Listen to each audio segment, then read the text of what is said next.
এই যে নাস্তা এখন আমি খাবো। ছোট ছেলে খেয়ে মাদ্রাসায় চলে গেছে, এখন আমি খাবো। আজকে কোনো রুটি বানাই নাই, শরীরটা অনেক অসুস্থ আপুরা, এই জন্য আজকে একটু হালকা পাতলা নাস্তা আমি খাবো। আর এখন একা একাই খাচ্ছি, দেখো না কেউই নাই। আজকের খাবারটা আমার একাই খাইতে হবে।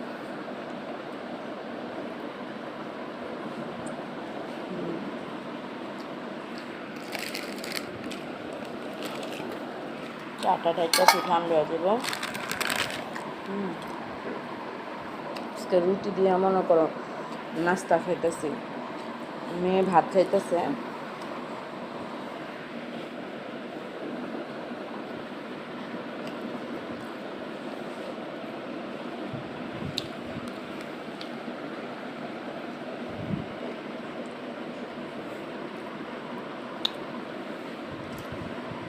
আজকে শরীরটা অনেকই খারাপ।